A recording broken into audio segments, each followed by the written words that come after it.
Hare Krishna. So, welcome all to today's class of Bhagavad. We are in chapter 8, verse number 15. So, in chapter 8 of Bhagavad, we saw how Arjuna asked some questions and Krishna answers that. And we saw that there were some like what is Brahman, what is Adhyatma, Karma, Adhibhuta, Adideva, Adhiyagya, Adi, and what happens at the time of death, how to know you. So these are the questions which Arjuna asks, and Krishna answers in third and fourth verse all questions except the last one, that how to know at the time of death. And then from fifth verse to eight, we remember Krishna. Then 9 to 13 is by how to remember Krishna by uh, different ways, yoga, Mishra Bhakti, and all. So we are in now verse number 15, where unalloyed devotees have been explained, or pure devotees have been explained how when pure devotees they do bhakti and they go back to God, they will never come back in this material world. So that is what he written. Mamupetya punarjanma dukkhalayam asashvatam napnuvanti mahatmana samsiddhim paramam gata. So they say that after attaining me, they will never take birth. So after attaining the great souls who are yogis in devotions never return to this temporary world, which is full of miseries because they have attained the highest perfection. So this world is been given two adjectives. One is dukhalayam, that is full of misery, the second line. And ashashvata means temporary. It is not permanent. This world is not permanent. It comes and goes. It comes and goes. It doesn't mean it's false. It is true. This world is there. It's true. But it is temporary. It will come for some certain period and again it will be going away. And again, it is dukhalayam, so it is full of miseries. So anybody who does devotion service goes to back to God will never come this material world, and they may attain whatever destination they deserve according to their sadhana and all. Purport: since this temporary material world is full of miseries of birth, old age, disease, and death, naturally, he who achieves the highest perfection attains the supreme planet Krishna Loka, Golok Vrindavan, does not wish to return. The supreme planets. See, 1 minute, just here. See, he does not wish to return means he can return. It is not that he cannot return anytime. He can return, but he will not return because in this world he has seen the miseries, in that world he has seen the happiness. So even if there is an opportunity, he will not come. Why? Because of experiencing the miseries here and the ambience and the beautiful things there. So he will not come here back. The supreme planet is described in the Vedic leaders Avyakta and Akshara and Paramagati. In other words, the planet is beyond our material vision. So Avyakta means that doesn't mean that we cannot see, but it is that that it is beyond the material vision. It is already there. It doesn't mean that it is not there. It is like Avyakta means it cannot be sad and all. Not like that. It can be seen, but not by material vision. It requires spiritual vision. And it is inexcusable. So Avyakta, unexplained, and highest goal is Paramagati. So, is how it is explained. The destination for Mahatmas, great souls. The Mahatmas receive transcendental messages from the realized devotees and thus gradually develop devotional service in Krishna consciousness and become so absorbed in transcendental service that they no longer desire elevation to any of the material planets, nor do they want to be transferred to any spiritual planet. They only want Krishna and Krishna's association and nothing else. This is the highest perfection of life. This verse specifically mentions the personalist devotees of Supreme Lord Krishna. These devotees in Krishna consciousness achieve the highest perfection of life. In other words, they are supreme souls. So they, uh, um, sorry, they only want Krishna and association of Krishna, doing Krishna service and all. So this is a perfection of life. If somebody is that uh, wanting Krishna, he will definitely get Krishna in this lifetime. Then further, now we saw that one who goes to Krishna's planet does not come here. So what the Arjuna will have a question, what are other planets? From we have seen so many planets from here to what about that? So then Krishna answers this question also. Abrahma bhuna loka Punaravritino Arjuna Mamapetya tu Kaunteya Punarjanmana Vidyate. From the highest planet in the material world down to the lowest, all the planets of all the places of misery within repeated birth and death takes place. So somebody may say, okay, but Swarga Loka may be good, or maybe Jana, Tapa, Brahma Loka may be good. So here Krishna is specifically, no, there also there is misery. What is the misery? Repeated birth and death takes place. So one has to take birth and again one has to die. But one who attains Maya bod, O son of Kunti, never takes birth again. So other places, see the level of enjoyment in Swarga may be more, and the level of Dukha may be more in the Narka Lokas. But still, everybody has to go to the pain of birth and that this all will take place. And second, nobody is free from own karma. So whatever one does in the material world, one has to suffer. So one cannot be spared of anywhere. So therefore, all the planets there is birth, and even if you see in the Indra Dev also, demons attack sometimes.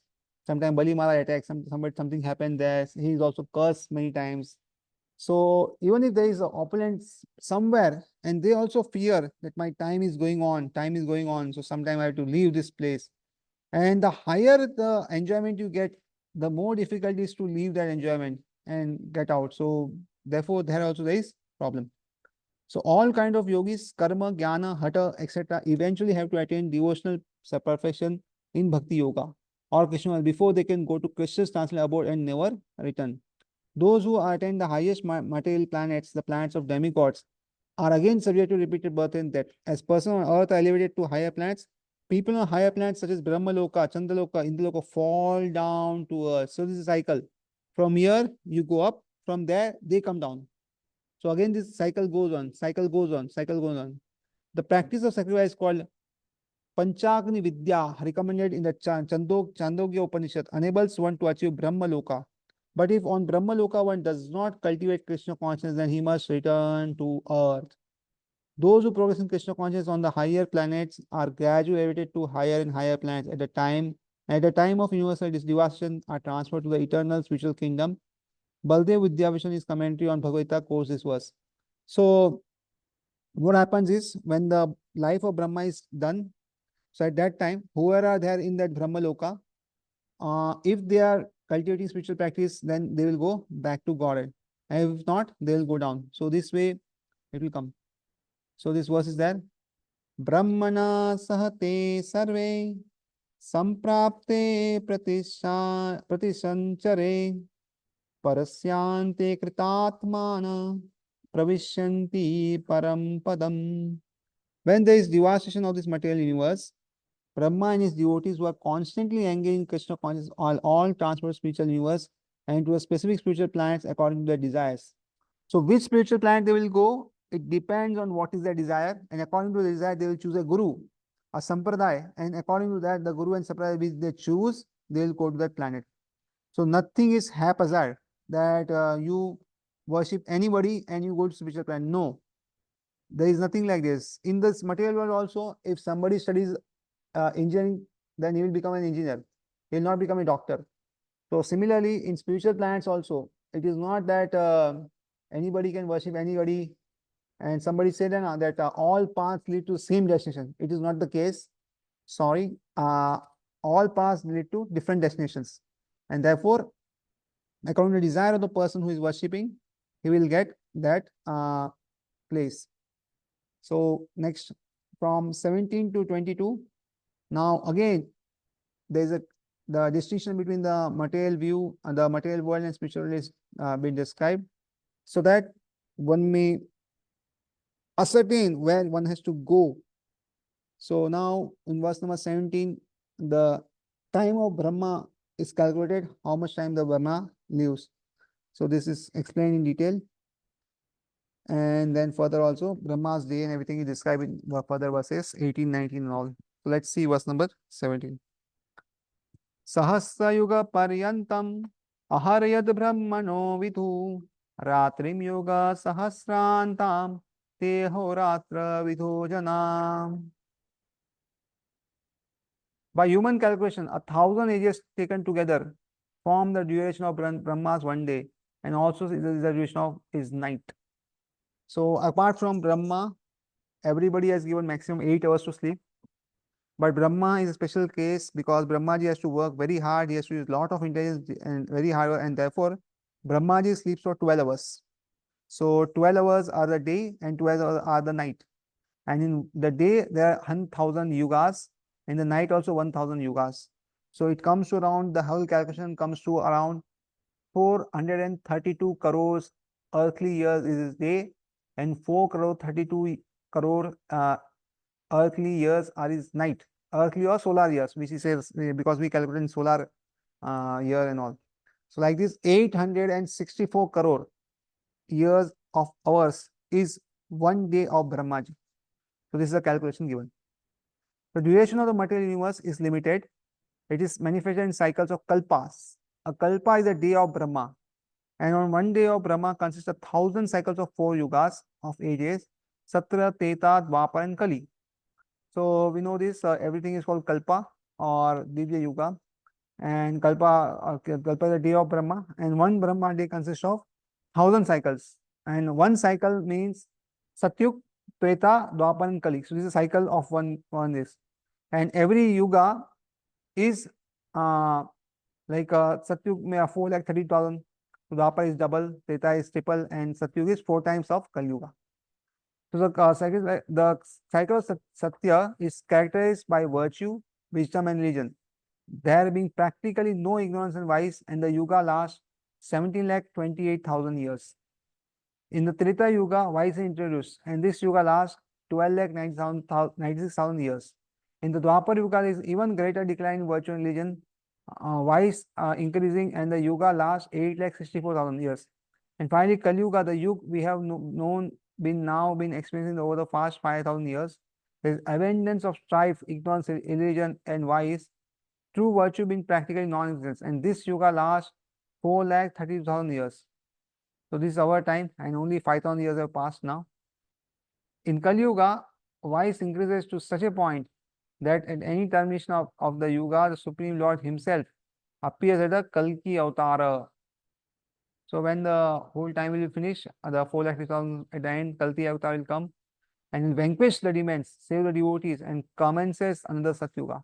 So from Kalki Avatara, when all the demons are killed, then what will happen? The good people will be there, and from them the Satyuga will start.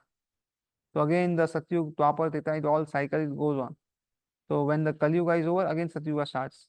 Like this, 1,000 cycles completed, the day of Brahma gets over. So then the process of set rolling in, and the process sets rolling in again. These 4 yugas rotating 1,000 times comprise a day of Brahma, and the same number comprise one night. Brahma lives 100 of such years. So the life of Brahmaji is 100 of such years, and then dies. So it will be 864 crore years is one day into 30 1 month into 12 1 year into 100. So this is the life of Brahma. So it comes to around calculation 300 trillion and 40 billion earth years. So this is what is the calculation. By this calculation, the life of Brahma seems fantastic and interminable. But from the viewpoint of eternity, it is just brief and lightning flash, like a second. If you see from eternity, it's just like second. In the Kojan ocean, there are innumerable Brahmas rising and disappearing like bubbles in the Atlantic.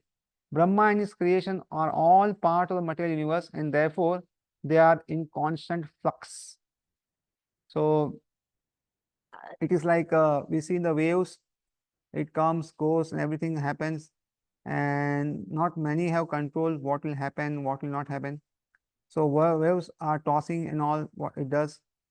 So therefore,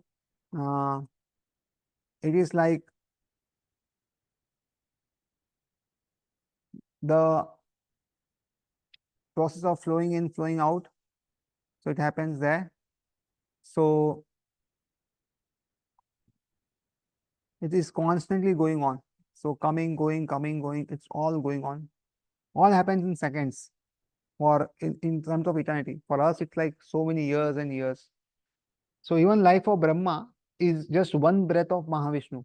So when Brahma Vishnu breathes out, the life starts, and when he breathes in, Brahma is finished. So that is the how insignificant the life of Brahma is. And if the life of Brahma is so insignificant, what is our life? Very insignificant. So in the material universe, even not even Brahma is free from the process of birth, old age, disease, and death. Brahma, however, is directly engaged in the service of the Supreme Lord in the management of the universe. So Brahma is not free, but is engaged in service of Krishna. So he manages the universe. Therefore, he at once attains liberation. Elevated sannyasis are promoted to Brahma's particular planet, Brahmaloka, which is highest planet in the material universe, and which survives all the heavenly planets and in the upper strata of the planet system. But in due course, Brahma and all inhabitants of Brahmaloka are subject to death according to the law of material nature. So what happens is there are two types of pralaya. One happens at the end of every Brahma, that is when the Brahma dies, that is after 100 years. And one happens at the night of Brahma. So whenever Brahma goes to sleep, there is nobody to take care of the universe. And because he goes to sleep, there is annihilation. And annihilation happens to the Swarga planets. So the above Swarga planets, Jana, Mahar, the Tapaloka, this all Brahma's planet all remains after the end of Brahma's day. So all the higher beings and all, they go to that planets if they are eligible. Otherwise, they are destroyed. And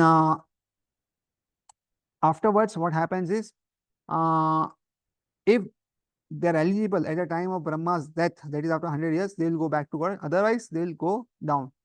So this is why how it happens. So therefore, it is done that higher elevated sannyasis are promoted to Brahma's particular planet, Brahmaloka. So they are elevated higher in the above planet if they are eligible. Otherwise, all subject to death. Now, 1819 was again explains about this material world only. Avyaktat vyaktaya sarva prabhavanti ragatri agame praliyante tattaiva avyakta samnaka. At the beginning of the Brahma's day, all entities become manifest from the unmanifest state, and thereafter, when the night falls, they are merged into unmanifest again. So what happens? All the living entities, because Brahmaji is not there, so they also, all the living entities also, they also go to sleep. So at the night of Brahma, what happens is, they go into the stomach of Vishnuji, and they remain there till the time the morning happens, the creation happens, everything. They stay there. So it doesn't mean they are liberated because they are not having any material form, body and all. They are having the in Atma form. No, as soon as they will come back to life, all their old things will be revived back. Still, when we sleep in the night, also we forget everything. But when we wake up, what happens? Everything which was there pending yesterday, we all remember, and we start doing again the same work. Similarly, when all the living entities are there in the stomach of Vishnu, that time they also forget everything. But when again the life starts, then they remember everything what is there, and then again they all start their activities from where they are unfinished or where their planning starts. So, and they are given all the facilities to work like that, so that they can fulfill their desires in the material world. There is no purport put here. 19. भूतग्राम स एवायं भूत्वा भूत्वा प्रलीयते रात्रि अगमे वश पार्थ प्रभवति अगर ahar agame. Again and again, when Brahma's day arrives, all entities come into being, and with the arrival of Brahma's night, they are helplessly annihilated. So this happens every day. Whenever Brahma comes, Brahma is again out of sleep. Then what happens? All the living entities again come, take birth, and do so many things. And when night comes of Brahma, they are destroyed. They don't have any power. They are annihilated.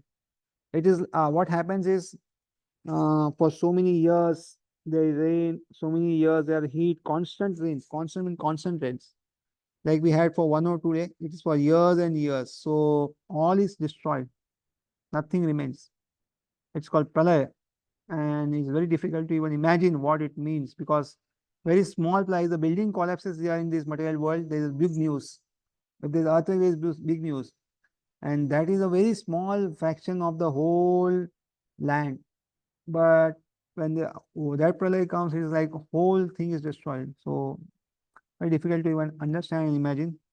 Purport: the less intent who try to remain within this material world may be elevated to higher planets, and they then again must come down to the planet Earth. During the daytime of Brahma, they can exhibit their activities on higher and lower planets within this material world. But at the coming of Brahma's night, they are all annihilated. So these living entities, they are there here, and they may go to different places. So what happens is they may elevate it to higher planets, but again they have to come down.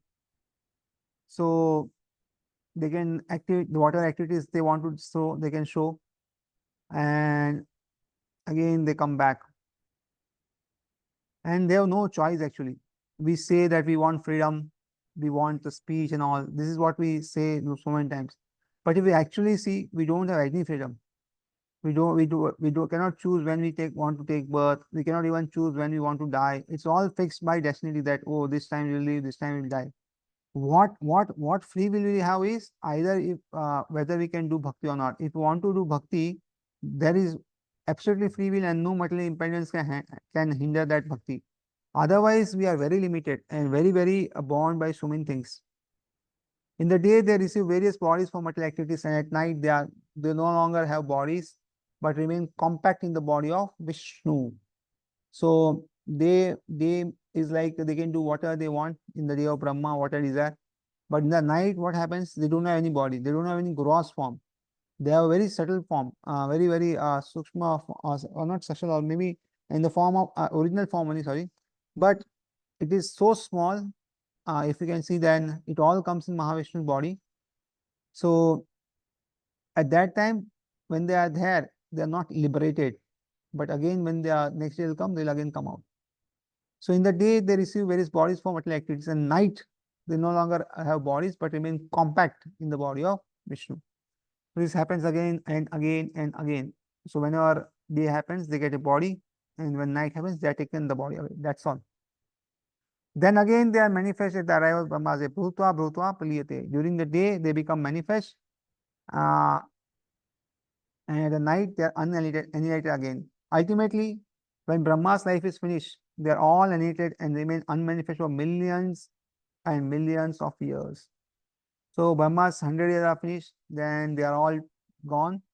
And for some time, till the time Brahmaji comes again, till the time he the all makes second creation and does, till the time they remain unmatched for millions and millions of years. And when Brahma is born again in another millennium, they are again manifest. In this way, they are captivated by the spell of material nature. But those intelligent persons who take to Krishna consciousness use the human life fully in devotion to the Lord, chanting Hare Krishna, Krishna Krishna, Hare Hare, Hare Rama, Rama Rama, Hare Hare. Thus, they transfer themselves even in this life to the spiritual planet of Krishna, and become eternally blissful there, not being subjected to such rebirths. So we see that people who are intelligent, they will take to bhakti, and by taking to bhakti, what happens is they can go back to Godhead or spiritual planets, wherever it is.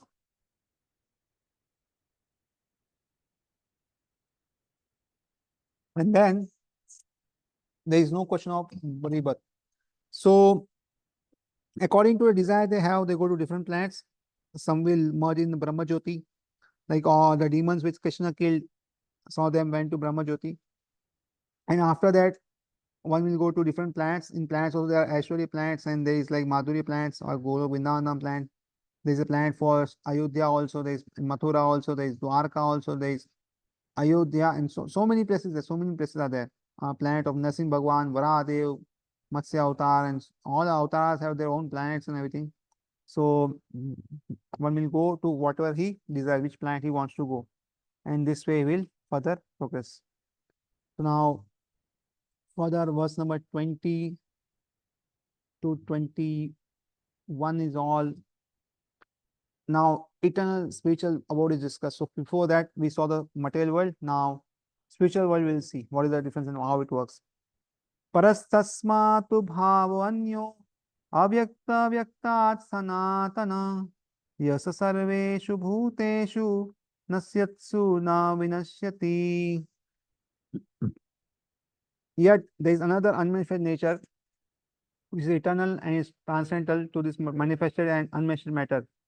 It is supreme and never annihilated, and is never annihilated. When all the material, all in this material in this world is annihilated, that part remains as it is. So this unmanifest nature is eternal and transcendental. So material world, it comes and goes out, but spiritual world is always there. It is never annihilated. So even when material world is annihilated, spiritual world doesn't, nothing happens to that, and therefore that part remains as it is. As it is, it never changes. It never decreases. It's always expanding. Purport: Krishna's superior spiritual energy is transcendental and eternal. It is beyond all changes of material nature, which is manifest and annihilated during the days and nights of Brahma. So Krishna's superior energy is completely opposite in quality to material nature. Superior and inferior nature are explained in the 7th chapter.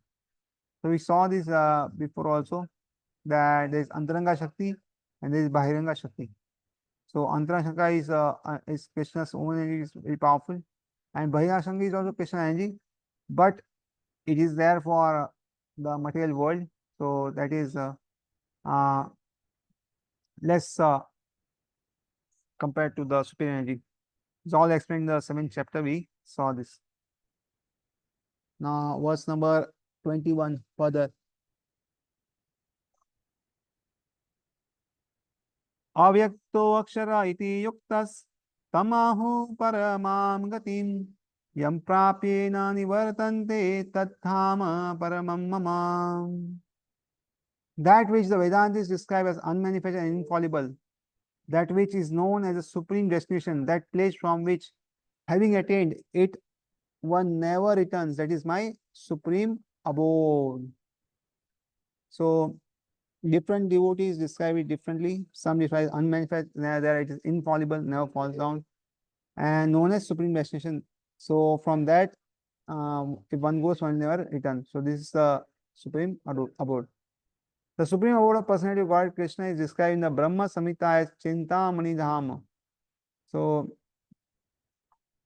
we see that there is a book called Brahma Samhita. Now only 5th chapter is available, and in that is all verses come. A place where the desires are fulfilled. The supreme abode of Lord Krishna, known as Goloka Vrindavan, is full of palaces made of crushed stone. So we see that Goloka planet is not ordinary planet, and it's full of palaces made of crushed stone. Means they don't have to work for anything. It's all full. It is all glittering, and it's all made of touchstone. So such is the um, place where we all want to go. There are also trees called desire trees. So these are like Kalpavrisha trees. Kalpavrisha trees are anything you ask, anything. So that supply any type of vegetable upon demand. And there are cows, Surbi cows which supply a limitless supply of milk. So Kalpavrisha trees will give anything. Even if it's the mango Kalpavrisha tree, it will give you papaya, orange, whatever you want. And therefore it is called as a desire tree. And the Surbi cow is like the mother of all the cows. So from that, everybody gets unlimited supply of milk if they want. So in this abode, the Lord is served by hundreds of thousands of goddess of fortune, Lakshmis, and he is called Govinda, the perennial Lord and the cause of all causes. So in this abode also, Lord is served by hundreds of goddess of fortune, Lakshmi. These are waiting that when our Lord will give us some service. So like this, there's always competition.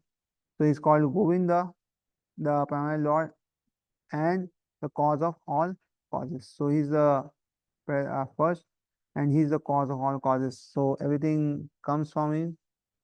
He maintains everything. At last, everything goes to him. So he's a prime cause. So if we don't know anything, what is the cause of my suffering? So we should understand it is Krishna's. Krishna wants me to suffer, so I rectify and become pure, so I can go back to God. So he's the cause of all causes, whatever is happening. The Lord is accustomed to blow his flute, Venum Kwanantam. His transcendental form is the most attractive in all the world. So his form, we all know how it is. We see deities also. So is most attractive in all three worlds. His eyes are like lotus planets, and the color of his body is like the color of the clouds. He is so attractive that his beauty excels that of thousands of cupids. So he's very, they all are very beautiful. And Krishna is so beautiful that he excels the beauty of all others in the spiritual world. So actually, if you see the spiritual world, the Parshadas or the Sevak also have 400 form and everything, chakra and so many things. They also have. They also have that opulence. But Krishna has the most opulence.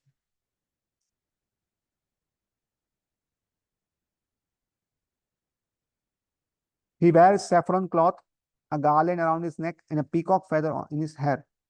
So his color of dhoti is saffron, and garland also there, and peacock feather is always there on his hair. In the Bhagavad Gita, Lord Krishna gives only a small hint of his personal abode about Golok Vrindavan, which is the supermost planet in the spiritual kingdom. So Bhagavad Gita, Krishna gives only small hint of his abode, Golok Vrindavan, and it is the topmost of all.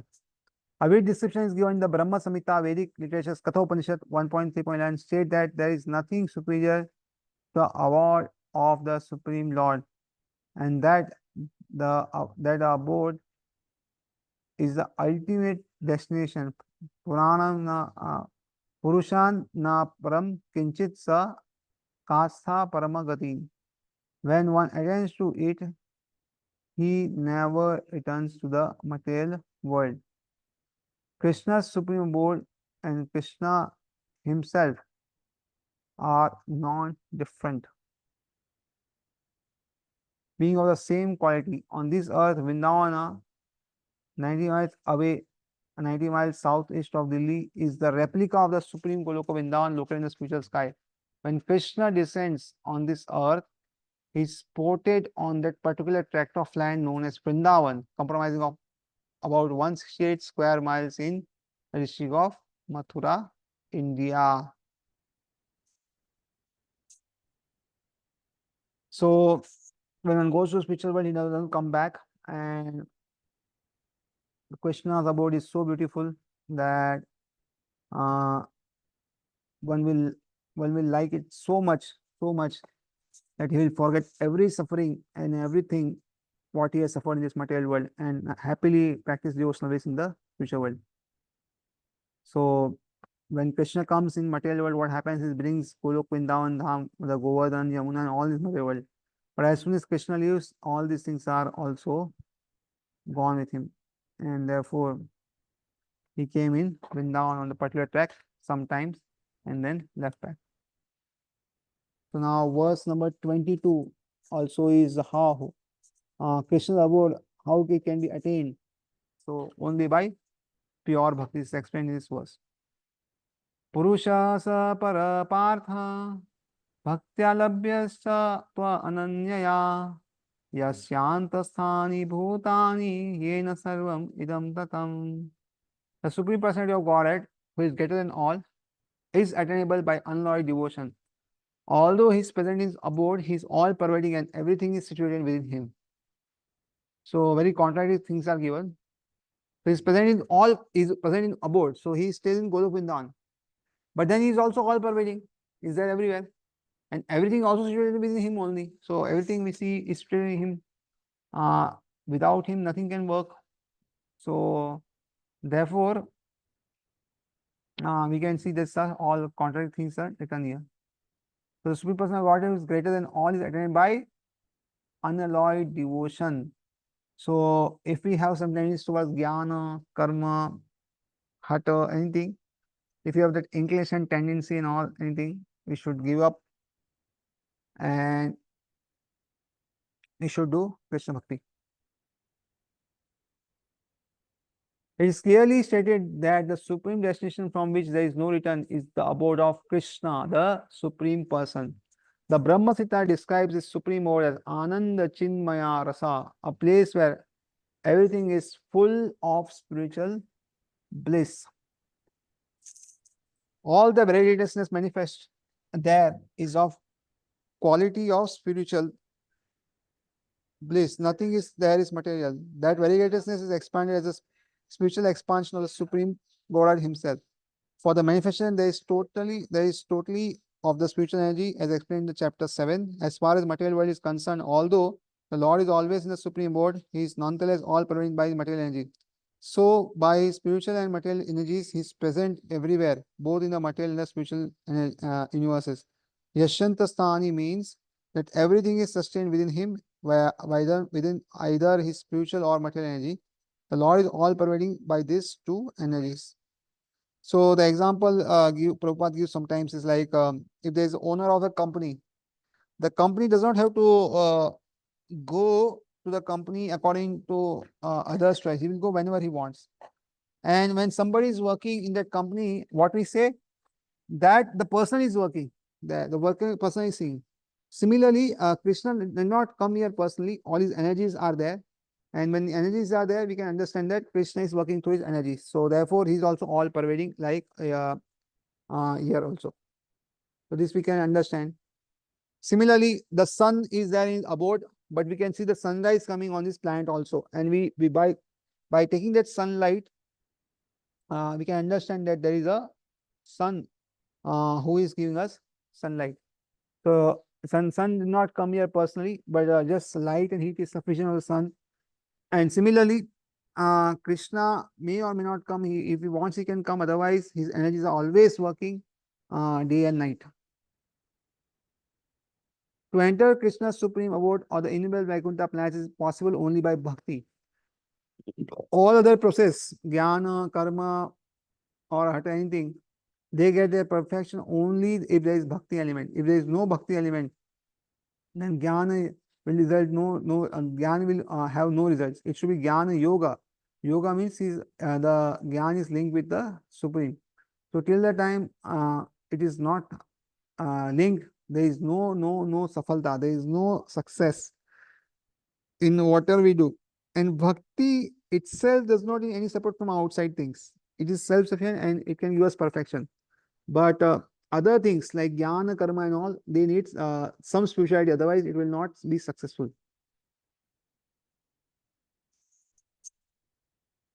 No other process can help one attain the supreme abode. The Vedas, Gopal, Tapani, Upanishad also describe the supreme abode and the supreme personality of Godhead. Eko Vasi Sarvagata Krishna.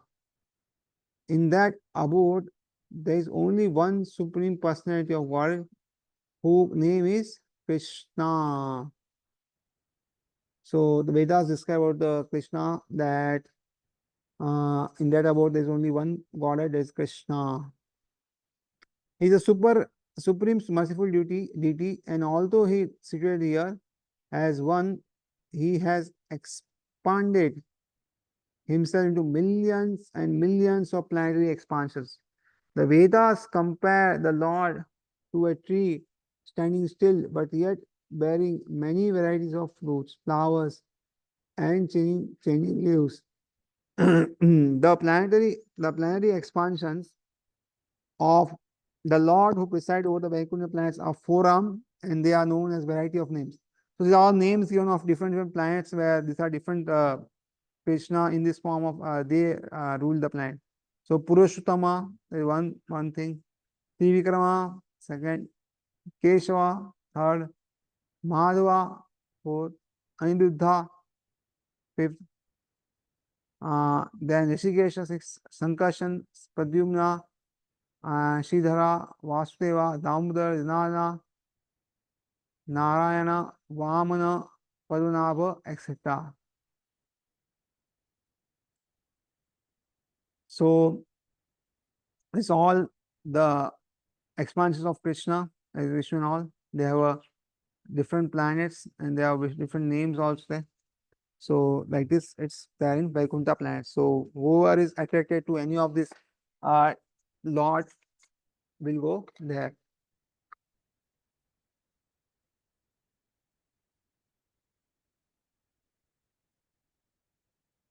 The Brahma Samhita 5.37 also confirms that although the Lord is the supreme abode, Goloka Vrindavan is all pervading, so that everything is going on nicely.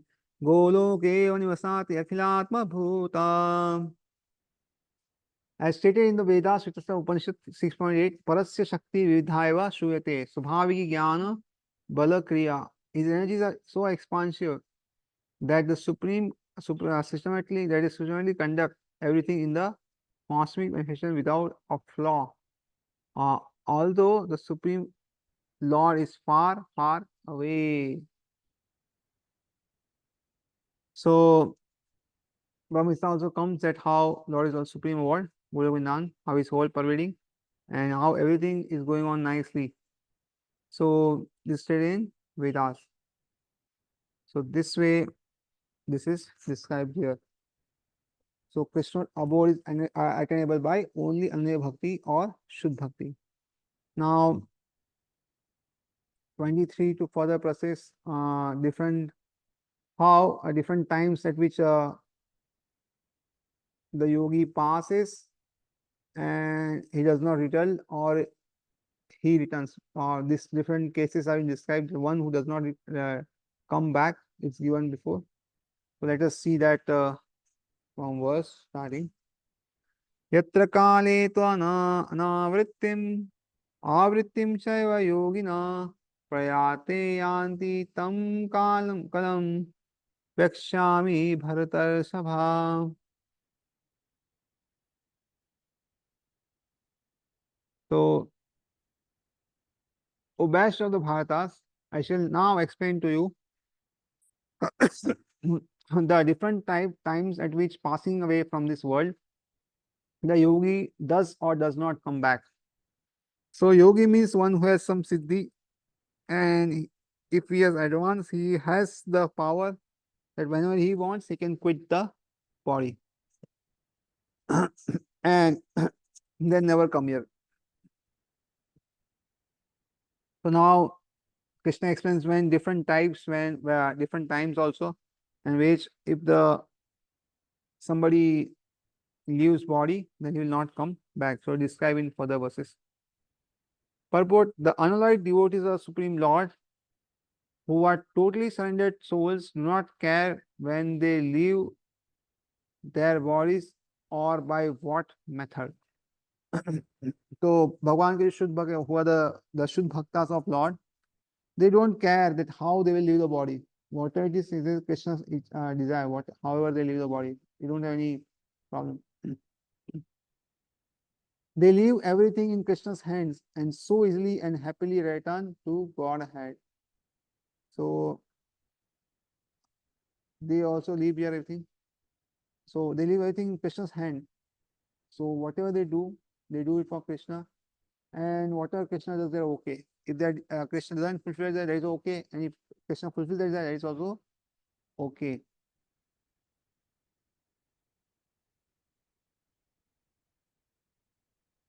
But those who are not unlike devotees, who depend instead on such methods of spiritualization such as Karma Yoga, Jnana Yoga, and Hatha Yoga, must leave the body at a suitable time in order to be sure of whether or not they will return to the world of birth and death.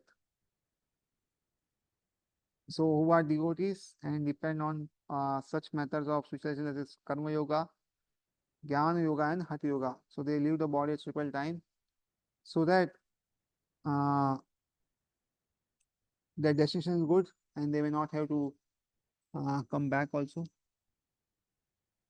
If the yogi is perfect, he can select the time and situation for leaving this material world. But if he is not so expert, his success depends on the accidentally passing away at a certain suitable time. So some of the yogis know and they can do this, but some don't know. So what is their fate is, uh, if it is not expert, then his success depends on accidentally passing away from suitable time. Yeah. The suitable times at which one passes away and does not come back are explained by the Lord in next verse according to Acharya Balibhushan. The Sanskrit word, the Sanskrit word Kala used therein refers to the presiding deity of time. So from 24 to 26, the different ways of leaving the body is described, that how one gives up the body. Agni Jyotir Aha Shukla Sanmasa Uttarayanam Tatra Prayata Gachanti Brahma Brahma Vidojana.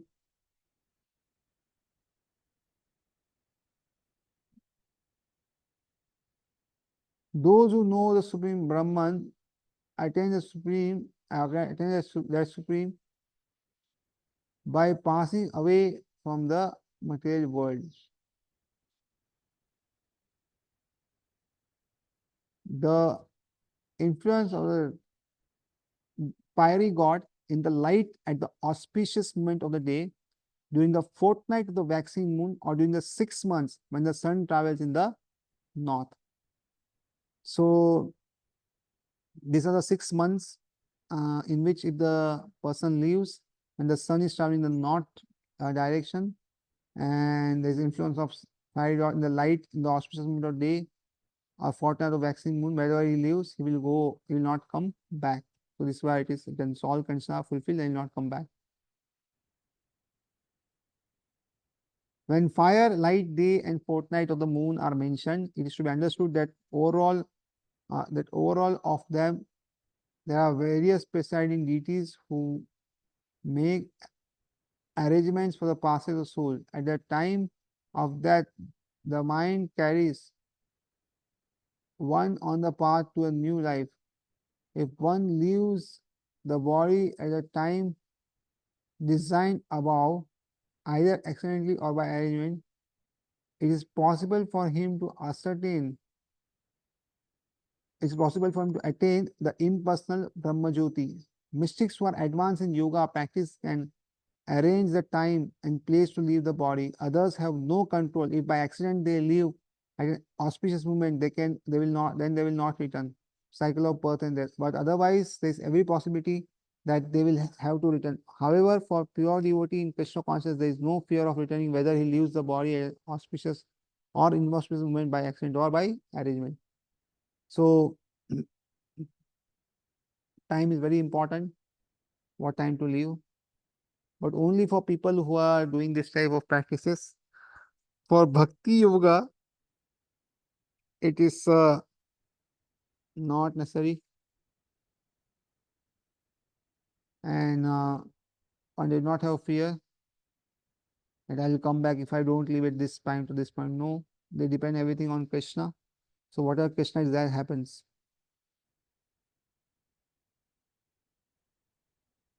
So therefore, uh, pure devotees in the constant fear of returning. So they're always fearful, and therefore when they leave that auspicious and auspicious moment, they have actually go by enemy. They will go back to God. These are the pure devotees, and they will not come here back. Now, verse number 25 will also describe further things, that धूमराते सथा Krishna तन्मासा दक्षिणायनम तत्तचंदा चंद्रमसं ससम ज्योतिर yogi prapya nivartate.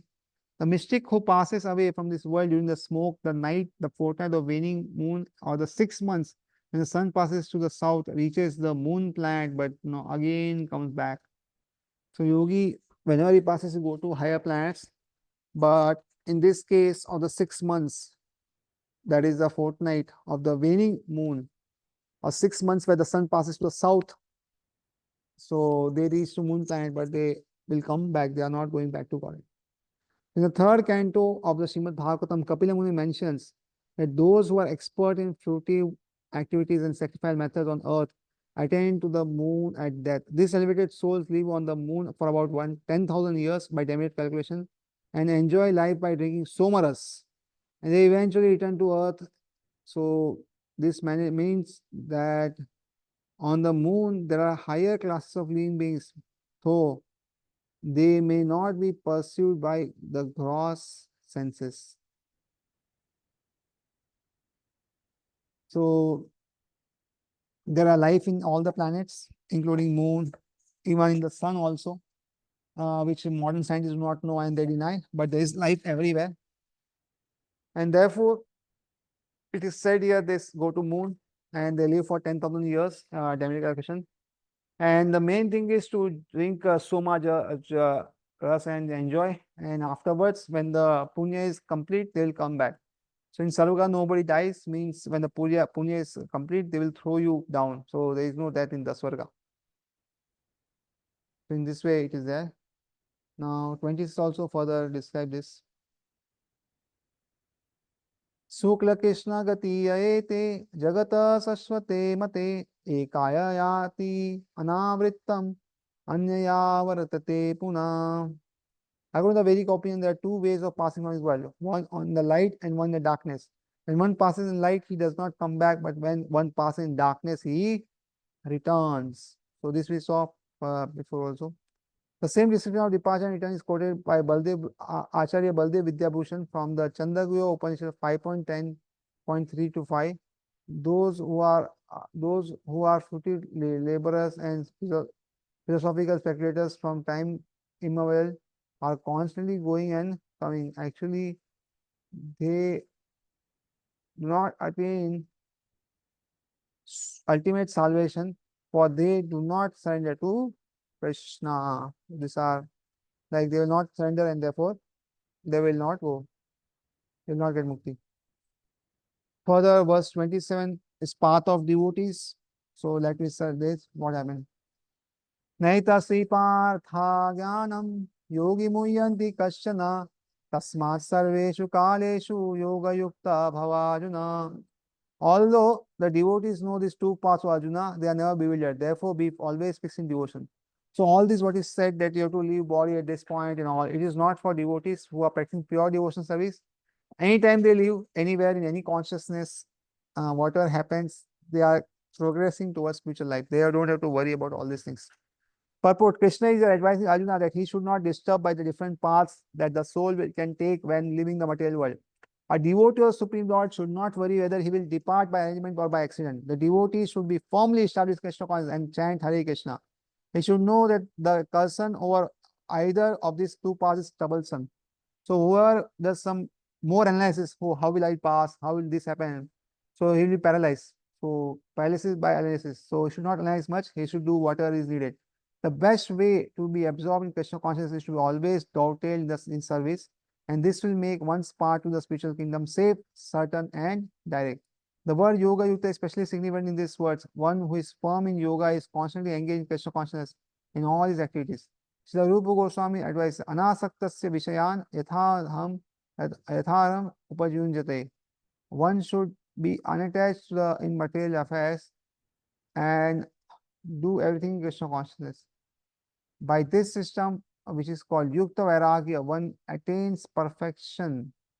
Therefore, the devotee is not disturbed by his speculations, disturbed by his descriptions, because he knows that his passage to the Supreme Lord is guaranteed by devotional service. So, whatever one hears, whatever we see, we not disturb. Why? Because anybody who does devotional service will ultimately go to Krishna, maybe now or some later time. So this will happen. So I think we'll complete this last verse also and then complete this chapter and then finish off for today. Vedeshu yagneshu tapeshu chaiva daneshu yat punya phalam pradishtam atyeti tat sarvamidam viditva yogi param sanam upaiti chadyam.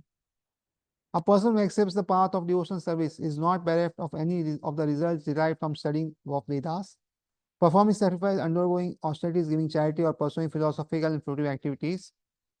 Simply by performing devotional service,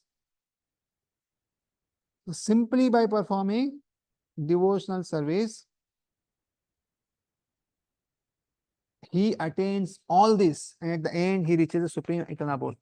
So, who are practicing pure devotional service should be considered very, very fortunate, because they will get all the results. The Gyanis, they are studying the Vedas, they are performing sacrifice, and the tapasvis, they are going through austerities, and the karmis who are giving charity and all, or philosophy or fruity activities. So, whatever they are getting the results, we'll all get, and at the end, we'll also reach the supreme abode. Whereas they are not sure when they will reach, and the time taken is also more, whereas the devotees go very fast to supreme mode. Purport: this verse is a summation of the 7th and 8th chapters, which particularly deal with the Krishna consciousness and devotional service. One has to study the Vedas under the guidance of spiritual master and undergo many austerities and penances while living under this care. A brahmachari has to live in the home of spiritual master just like a servant, and he must beg alms from door to door and bring them to spiritual master. He takes food only under the master's order, and if the master neglects to call for the student for food, that day the student fasts. These are some of the Vedic principles of observing brahmacharya. So these were the in the previous times. Now it is not so easy, where the spiritual master is at different place, the disciple at different place. But in the previous yugas, this was possible, and the disciple would beg alms for the spiritual master, and then he would only partake prasadam only if the spiritual master asks. If he doesn't ask, then nothing. After the student studies the Vedas under the master for some time, at least from the age 5 to 25, so 20 years, he stays under the guidance of Guru. So he becomes a man of perfect character. Study of Vedas is not meant for the recreation of armchair and speculators, but for formation of character. So if after reading the books, if we don't form character, then we are not done justice.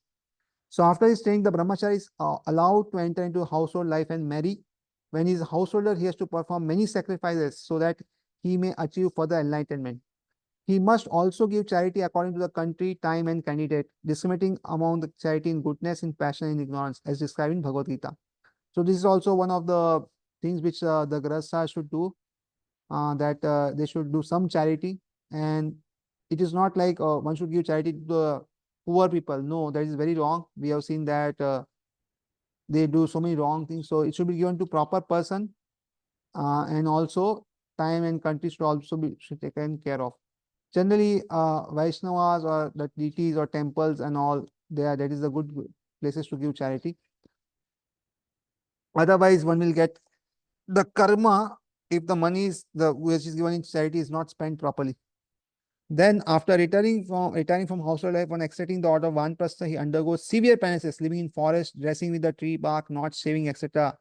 So, by carrying out the orders of brahmacharya, householder, Vanaprastha, and finally sannyasa, one becomes elevated to the perfection stage of life. Some are then elevated to the heavenly kingdoms, and when they are become even more advanced, they are elevated into the spiritual sky. So one goes directly either to spiritual abode, or one goes step by step. So from here he'll go to heavenly planets, from there other higher planets, and from there he'll go back to Godhead. So after these 4 orders, brahmacharya, then grahastha, vanprastha, and sannyas, only the grahastha allowed from some gratification. Otherwise, brahmachari do tapasya, vanprastha do tapasya, and sannyas is all meant for tapasya. So the whole thing is set in a way that the whole goal is to go back to God. There is the whole aim for which this all Varna system is been set up. And it is not for enjoyment, which the today's world is now claiming that enjoy the world. No. And like yesterday only we were studying that if one person is enjoying, that means somebody is suffering for that enjoyment. In this world, nobody can enjoy without causing pain to others.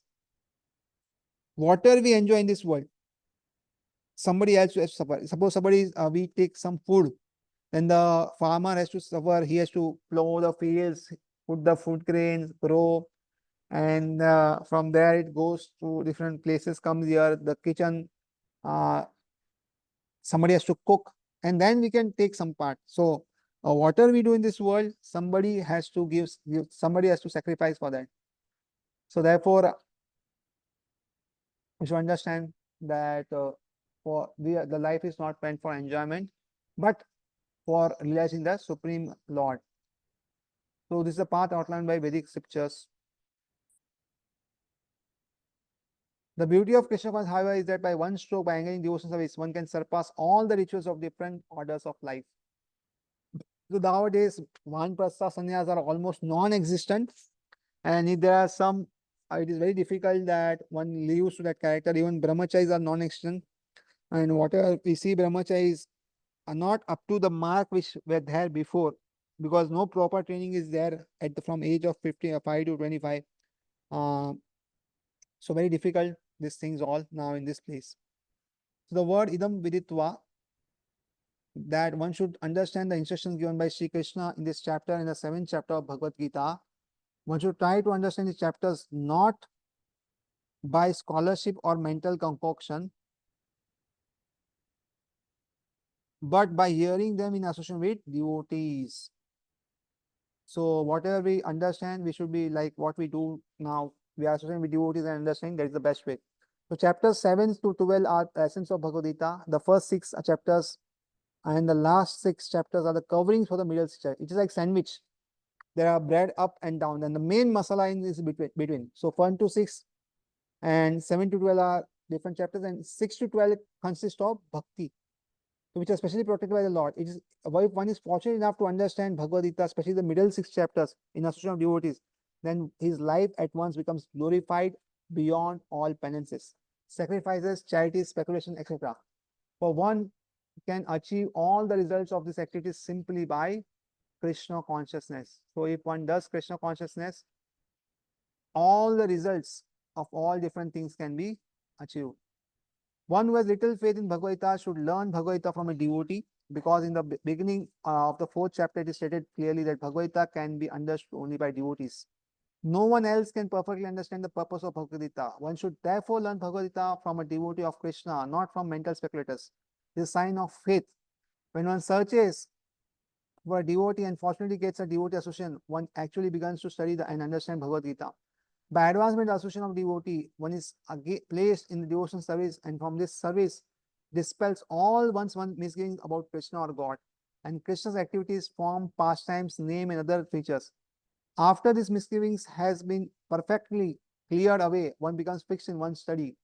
Then one relishes the study of Bhagavad Gita and attains the stage of feeling always Krishna conscious. In the advanced stage, one falls completely in love with Krishna. This highest perfection stage of life enables the devotee to be transferred to Krishna's abode in the spiritual sky, Golok Vrindavan, where the devotee becomes eternally happy. So Prabhupada here describes different stages of bhakti: Shraddha, Sadhu Sang, Bhajan Kriya, Anand Niviti, Nishtha, and Nishtha, Ruchi, Asakti, Bhav, Prem. So all this Prabhupada describes here. And there are different symptoms which is given that one like to hear more, one like to read more, one like to chant more in further stages. So immediately we not me liking, we may be forced, but after sometimes all will happen. So Prabhupada is describing different stages here in this purport. And thus ends the Bhaktinam purpose, the 8th chapter of Srimad Bhagavad Gita, the matter of attaining the Supreme. So we'll end for the day here. Thank you very much. Hare Krishna.